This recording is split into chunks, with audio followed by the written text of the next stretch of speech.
Est-ce que vous voyez quand vous sentez une odeur naturelle, une odeur peut-être d'aromates ou de fleurs ou d'épices, et puis que vous avez tellement été subjugué par cette odeur-là, ça vous a tellement plu que vous vous dites, mais j'aurais tellement aimé sentir ça en vrai dans un parfum, j'aurais tellement aimé retrouver cette odeur authentique, cette odeur purement vraie, véritable, naturelle dans un parfum et pouvoir me le porter. J'aurais tellement aimé ça. Ça vous est déjà arrivé, ça? Quand vous étiez enfant, est-ce que vous avez essayé aussi de prendre des pétales de fleurs et puis d'en faire une eau, d'écraser le tout, de mettre dans de l'eau et puis d'essayer de faire une eau florale, même si le résultat est pas terrible au final quand vous vous rendez compte, c'est pas trop ça. Mais vous avez peut-être essayé ça quand vous étiez gamin. Et si je vous dis qu'il y a une marque de parfum 100% naturel qui a décidé d'encapsuler l'aspect sauvage de ces matières premières, de garder le vrai, l'authentique, c'est-à-dire ne pas effacer certains aspects et de garder sa brutalité, sa naturalité, son côté vrai sauvage. Eh ben, j'ai une marque qui s'appelle Floratropia, 100% naturel, vegan. Je vais vous en parler tout de suite.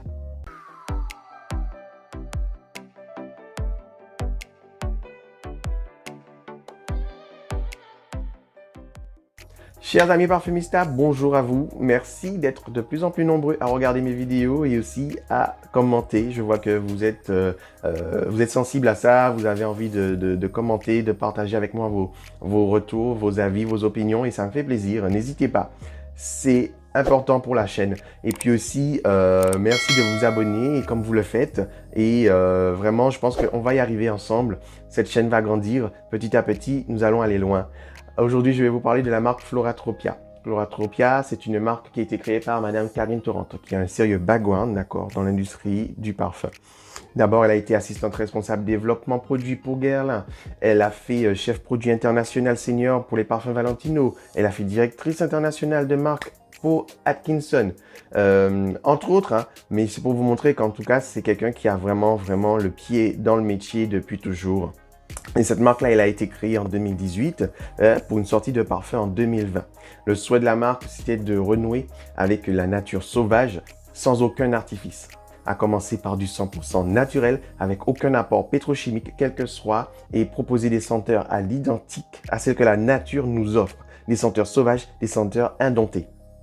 Le concept, il va aller vraiment loin, il va aller jusqu'à offrir 100% de débouchés aux filières de plantes à parfum et aux communautés cultivatrices, récoltantes et aussi transformatrices. Ils vont faire que chaque ingrédient sera issu de partenariats éthiques et de la filière durable et aussi la composition des parfums sera vegan et clean. Vous aurez des emballages qui seront minimalisés, qui vont être des flacons réutilisables avec une empreinte carbone très réduite. Il s'agit d'une production de petite série faite main pour des parfums fabriqués à Grasse, d'accord? 3% de leurs ventes sont reversées à l'ONG Noé en faveur d'actions durables pour la préservation de la flore à parfum. Ce sont des parfums qui sont sans colorant, sans filtre UV, sans BHT et sans BHA. Leurs parfums sont distribués sous forme de ressources dans un emballage minimalisé et optimisé carbone et récoltés après usage. Pour preuve, je vais vous montrer, puisque j'ai mon parfum. Et voici donc la terre, vous voyez. C'est exactement ça, une ressource, et votre parfum est à l'intérieur.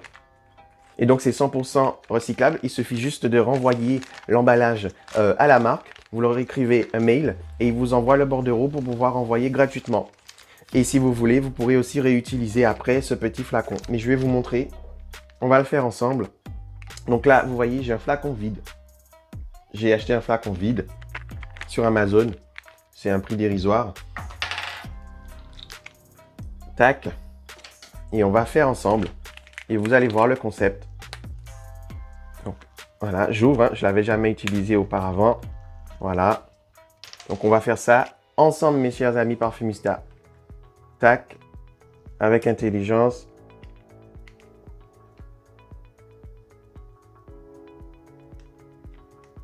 Et voilà.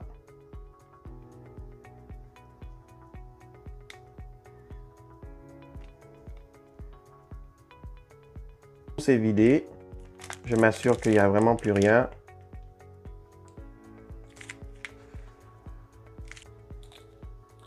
On referme le tout. Et ça y est. Et du coup, je n'ai payé que le jus. Et on va voir si ça fonctionne. Superbe. Et j'ai mon parfum. Et si vous voulez, après, vous pouvez l'utiliser en petit soliflore comme ceci. C'est sympa, c'est mignon. Donc comme pour toute marque de parfum, forcément, il y a un nez derrière chaque parfum et cette fois-ci, ça sera Delphine Thierry. Delphine Thierry, c'est une parfumeuse qui aura fait ses études à l'ISIPCA. Ensuite, elle aura composé pour les groupes comme L'Oréal, Lily FF, Chanel, Manet. Depuis 2007, elle est devenue parfumeur indépendant, avec sa propre boîte de création de parfums qui s'appelle Inspiration Libre. D'accord? Delphine Thierry aura tout le long de sa carrière créé pour à la fois Lubin, Majda Bekali, Malbrun Parfum, Masque Milano, Chantel, etc., etc. Créer des parfums naturels, il faut savoir que c'est vraiment quelque chose d'assez difficile et de contraignant parce qu'un parfumeur n'aura le droit que de 150 à 200 matières premières autorisées par la norme ISO 9235 à ce jour, alors que la parfumerie conventionnelle, elle en offre déjà 2500.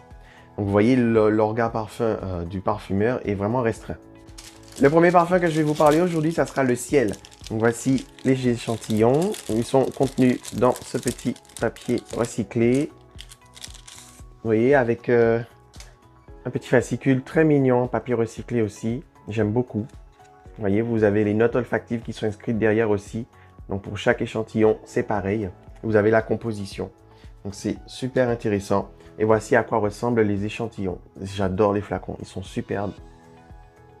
Bon, pour pouvoir s'en mettre, c'est pas pratique du coup, mais en tout cas, c'est super mignon, j'aime beaucoup. Donc le parfum Le Ciel, c'est un floral. Vous aurez en note de tête du géranium d'Égypte, des graines de carotte de France, des graines d'ambrette du Salvador. En note de cœur, vous aurez de l'iris du Maroc, des fleurs de cassis d'Égypte, de l'osmanthus de Chine. En note de fond, vous aurez du santal de Nouvelle-Calédonie, de la fève de tonka du Venezuela. Donc à l'ouverture, vous aurez l'odeur d'un iris givré, un iris assez rond, assez enveloppant, d'accord, un peu cocooning. Un iris très cash avec l'odeur qui sera nette, puissante sans en faire trop. Vous aurez le géranium qui sera poivré, piquant, qui va rajouter du mordant dans le parfum et ça va se faire plus perceptible dans le temps avec son évolution. Ça va être un parfum qui sera très lumineux, qui va faire écho à son nom qui est le ciel, hein, je vous le rappelle. Donc vous avez l'interprétation d'un ciel qui sera nuageux, un ciel un peu orageux aussi. Un peu palpable, vous sentez avec quand c'est tendu, quand vous avez cette atmosphère tendue, vous allez retrouver ça un peu. Une atmosphère électrifiée. Quand je sens ce parfum, je vois la couleur grise métallique à la surface lisse, brillante. Donc c'est un parfum que je tiens à rappeler forcément pour la marque. Toute la marque, ce sont des parfums 100% naturels. Et ce qui me plaît, c'est de savoir que là, le résultat, il est exceptionnel. Pour un parfum 100% naturel, je suis vraiment bluffé. L'exercice est vraiment difficile, je vous l'ai dit.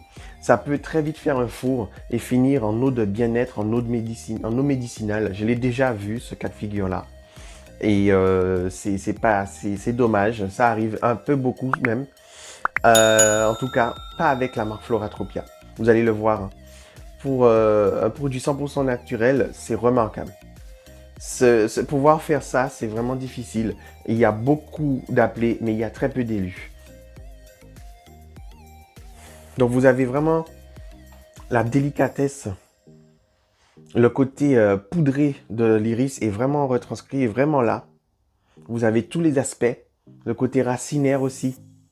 Vous avez aussi cet aspect un peu médicinal des graines d'ambrette. Pour ceux qui connaissent, c'est assez particulier, je ne sais pas comment dire ça, c'est une odeur un peu étrange, une odeur un peu cireuse, mais pas trop, quoi. C'est pas entêtant, mais c'est aussi un peu médicinal. Donc l'ambrette, c'est quelque chose. Ça se retranscrit bien ici.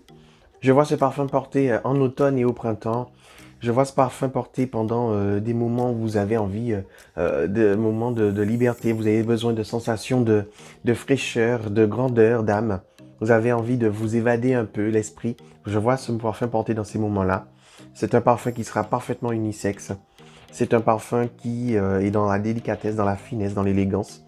Il n'aura pas de souci à être porté même au travail. Il ne va pas déranger. Il est magnifique. C'est une belle senteur, une belle trouvaille. Une très belle création. Je vous conseille vivement d'essayer. Le deuxième parfum que je vais vous parler, ça sera la Terre, hein, que je vous ai présenté tout d'abord au tout début avec la fameuse ressource. Et puis, comme vous vous souvenez, j'ai tout mis ici en nouveau flacon. Donc la terre, c'est quoi? C'est un boisé avec des facettes aromatiques. En note de tête, vous aurez des racines d'angélique de France, de l'absinthe des États-Unis, de la feuille de violette d'Égypte, des jonquilles. En note de cœur, vous aurez des jonquilles sauvages de France, de l'édicium de Madagascar, et en note de fond, vous aurez du vétiver d'Haïti, du patchouli d'Inde, ainsi que du papyrus d'Inde. Donc à l'ouverture, vous allez retrouver un côté absinthe plutôt verte et juste ce qu'il faut. On va la sentir, mais elle va pas prendre le pas sur la composition. En fait, l'absinthe, elle sera là pour ouvrir le chemin au patchouli. D'accord? Les deux, absinthe et patchouli, ça va faire une belle harmonie. L'absinthe va apporter un côté mentholé, ça sera juste sublime en fait. L'édicium, lui, c'est un gingembre d'ornement et lui, il va apporter la touche légère, la touche limpide à la fragrance. Ça va contraster avec le côté très dark du patchouli et ça va rapporter un équilibre à l'ensemble. Vous avez le patchouli qui est terreux ici, mais pas humide. Pour autant, je le trouve un peu sec avec un aspect de terre poussiéreuse. L'effet va être amplifié avec le vétiver, avec son côté boisé. Ça va avoir un aspect moisi et moi, j'aime beaucoup ça. Le petit aspect moisi, j'aime bien. C'est un parfum qui est addictif, qui va évoluer très bien sur la peau. Vous aurez un côté poudré de la violette. Vous aurez un côté poudré de la violette qui va être perceptible au bout d'une demi-heure sur la peau. Ça va rendre le tout encore plus captivant avec un goût de reviens-y. Le superbe twist qui fait la différence, qui donne vraiment une personnalité à ce parfum, c'est le papyrus. Il va apporter au parfum une nuance de cuir. Vous savez, cette odeur de cuir neuf. Un cuir neuf entêtant. Cette odeur de cuir encore dur, qui n'a pas encore de défaut, qui n'a pas encore de rainure. Avec cette odeur-là, par contre, sur la peau, ça va être un truc de malade. Sur la mouillette, vous n'allez pas beaucoup sentir l'odeur du cuir, l'odeur du papyrus, donc je vous conseille vraiment de tester sur votre peau. C'est important. Ce parfum, je vous assure, il fait partie de mes préférés. En tout cas, c'est pour ça que je l'ai. Sachant qu'en plus, c'est un parfum qui est 100% naturel, ce serait un crime de s'en priver. Je suis vraiment bluffé. C'est une marque 100% naturelle qui vous fait vraiment du parfum et pas de l'eau de bien-être, pas de l'eau médicinale. C'est vraiment du parfum. Ce parfum, pour moi, il est unisexe. Hommes comme femmes peuvent le porter, mais je pense qu'il plaira beaucoup plus aux hommes, cela dit, parce qu'il est assez profond, assez dark. Ensuite, je pense que ce parfum, il ira très bien pour l'automne et l'hiver. Ce parfum, vous pouvez le porter pour de belles occasions. Pour le travail, je suis pas certain parce qu'il a quand même beaucoup de puissance. Et pour la salle de sport aussi, je ne pense pas que ça soit l'idéal puisque c'est un espace confiné. Il va quand même plaire aux gens qui aiment les parfums péchus, les parfums qui ont de la puissance. Et c'est un parfum qui vraiment va marquer. C'est un parfum qui sera reconnaissable et qui a une très belle évolution. C'est un très beau choix de choisir ce parfum-là. La terre de Floratropia. Up next, nous allons parler de l'eau de Floratropia. Voici. Voilà. Vous avez comme d'hab la compo. Donc l'eau de Floratropia, c'est une hespéridée avec des facettes aromatiques. En note de tête, vous aurez de la bergamote d'Italie, des baies de Timur du Népal, de la sauge sclarée de France, du romarin de Tunisie, du basilic de France. En note de cœur, vous aurez du néroli de Tunisie, du bois de cade d'Espagne. Et en note de fond, vous aurez du ficus de France et du maté du Brésil. Voici pour moi une des plus belles déclarations d'amour pour les aromates qui m'a été donné de sentir. Ce parfum, parce que oui, c'est un parfum, c'est une vraie poésie olfactive et surtout, c'est un réel plaisir pour les amoureux de la nature dans un état brut et pluriel. Il y a beaucoup de relief, il y a beaucoup de facettes également. Et ce parfum-là, il va combler sur plein d'aspects. On aura un parfum qui sera un hespéridé très esté, très vrai, qui va être suivi de très près par l'odeur boisée de pinède, légèrement fumée du bois de cade. Vous aurez quelques baies de Timur qui vont amener du peps, du piquant. Mais elles vont surtout accentuer l'odeur de la pinède fraîche et verte. Ça va venir ensuite les notes de romarin camphré, les notes enivrantes de sauge sclarée, de sauge chyprée. Vous aurez aussi cette odeur de basilic, cette odeur anisée, cette odeur de girofle frais. Vous aurez le maté avec ses notes mi-foin, mi-thé, mi-tabac.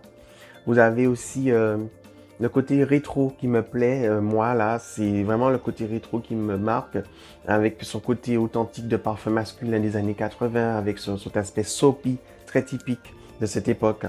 cette odeur de pain de savon avec des aromates incrustés. Je ne sais pas si vous avez connu ça, des pains de savon avec des aromates dedans, même incrustés, même vous pouviez toucher le savon, c'était rugueux, il y avait les aspérités des aromates, on pouvait gratter, retirer de la lavande, retirer des morceaux de trucs et tout dedans, incrusté dedans.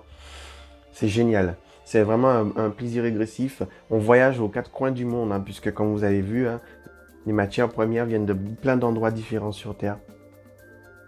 Moi, je vois ce parfum-là très bien pour le printemps et aussi l'été, les journées bien lourdes, les journées bien chaudes, étouffantes. C'est superbe, cette odeur soapy, cette odeur de savon, vous donnez cette impression de propre, de vraiment être bien propre avec du savon, pain de savon et pas savon liquide, c'est génial. Mais le côté ancien, le côté old school du savon, du pain de savon à l'ancienne, j'adore ça. Vous allez voir, c'est vraiment unisexe. Peut-être que les messieurs vont être plus sensibles à ce parfum-là, puisqu'il a un côté assez, comme je vous ai dit, masculin, qui rappelle vraiment les parfums des années 80, 70 et tout. Donc peut-être que les mecs vont beaucoup plus apprécier. En tout cas, une chose est sûre, pas de fausses notes, vous pouvez le porter dans toutes les occasions. Up next, nous allons parler de Le Feu de Floratropia. Donc, on va faire le test ensemble. Tac. Voilà. Je vous montre la petite nomenclature, la petite pub qui va avec. Et voilà. Donc, le feu de Floratropia, c'est quoi? C'est un floral avec des facettes épicées à l'extrême. Vous êtes prévenus. En note de tête, vous aurez du gingembre de Madagascar, du poivre noir de Madagascar, de la cardamome du Sri Lanka. En note de cœur, vous aurez de l'ilang-ilang de Madagascar, de la cannelle du Sri Lanka, du lisilang des Comores, de la davana d'Inde. En note de fond, vous aurez du benjoin de Sumatra et de la vanille de Madagascar. Alors, le feu de Floratropia, c'est le Bold and Beautiful de la marque. Cette fois-ci, la marque nous emmène de gré ou de force dans les pays de la zone tropicale. Fini les senteurs givrées de pinède, fini les aromates des climats tempérés d'Europe, fini tout ça. On plonge cette fois le nez dans un océan de senteurs plus épicées les unes que les autres. Un saut en altitude sans parachute. Je vous le dis, là, c'est du très lourd. Les senteurs sont brutales, elles sont sans équivoque. Et on a un défilé d'épices aussi bien chaudes que froides. Inutile de vous dire que si vous avez des réserves avec les épices en temps normal, ce parfum ne sera pas fait pour vous. Vous n'allez pas pouvoir le supporter. Ce parfum, c'est une signature forte. Je pense même que c'est le parfum qui va être emblématique de la marque, qu'on va reconnaître entre mille dans la rue. La marque parle d'ensauvager le parfum et là, c'est le cas. Les épices sont riches, elles sont charnues, elles sont essence. La naturalité ici, elle est exacerbée. Les autres parfums aussi, c'était déjà le cas, mais comme vous savez, les épices ont cette particularité d'avoir beaucoup plus d'impact. Donc c'est pour ça que on ressent encore plus le côté sauvage. Toutes les notes ici qui sont référencées, quand je vous ai parlé au tout début, elles sont perceptibles, elles sont abouties. Vous allez vraiment toutes les distinguer. Moi, j'ai vraiment envie de sentir ce parfum-là cet hiver partout parce qu'il mérite d'être senti, il mérite d'être reconnu. Je vais créer un label. Quand j'aurai ce label-là, que je vais vous montrer ce label-là, c'est que vraiment on est dans du très lourd. Il va falloir que, en tant que parfumista, vous alliez le sentir. Je vais appeler ce label-là le 911 Fragrance Emergency. Ouais, je pense que ça sonne. Ou le 911 Perfume Emergency. Je sais pas. 911 Fragrance Emergency, ça sonne mieux à l'oreille. Donc quand je vais mettre ce petit label-là,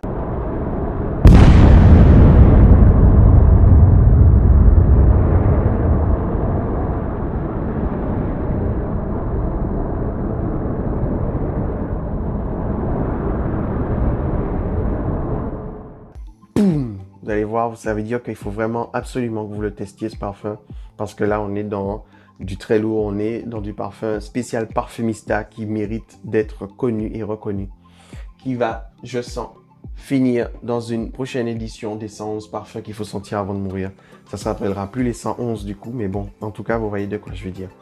Pour moi, ce parfum-là il va faire partie des parfums qu'il faut sentir absolument dans sa vie. le feu de Floratropia. Retenez bien le feu de Floratropia. C'est du très très lourd. C'est une tuerie.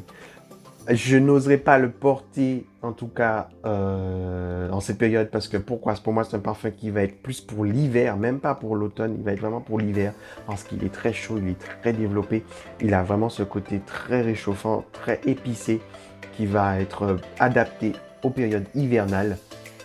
C'est un parfum qui sera à 100% unisexe, c'est un parfum qui peut être clivant.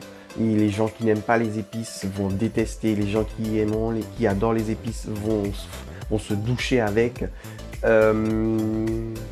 Donc voilà, à quelles occasions, je ne pense pas que ça serait l'idéal de porter ça pour aller à la salle de sport ou pour aller au cinéma ou au travail. Si vous êtes dans un bureau fermé, évitez de faire ça, sauf si vous êtes tout seul dans votre bureau, alors là, il n'y a pas de souci. Mais sinon, dans les belles occasions, restaurants, cocktails, soirées chic et tout ça, vous allez vraiment vous démarquer. Et si vous allez dans, par exemple, un vernissage, ce parfum-là, il va matcher parfaitement. Franchement, le côté arty, nickel, on point. Vraiment, c'est du très lourd. À sentir absolument, 911 Fragrance Emergency. Voilà mes chers amis parfumistas, donc c'était ma revue pour les parfums de la marque Floratropia. N'hésitez pas s'il vous plaît à vous abonner et à cliquer sur la cloche parce que comme vous avez pu le remarquer, je n'ai pas de jour fixe où je publie. Donc si vous vous abonnez et que vous appuyez sur la cloche, vous aurez les notifications tout de suite quand j'aurai posté une vidéo. Autrement, sinon vous risquez de ne pas voir ces vidéos-là et elles vont passer à la trappe. Et puis commentez et partagez parce que plus vous allez partager, plus on sera nombreux. Et plus ça sera fun. Donc partagez les vidéos, commentez, dites-moi ce que vous en avez pensé, cliquez sur le petit pouce bleu, ça fait plaisir. Et puis sur ce, je vous souhaite un très beau week-end et une très bonne semaine. Parfumez-vous bien, testez sur peau. À bientôt.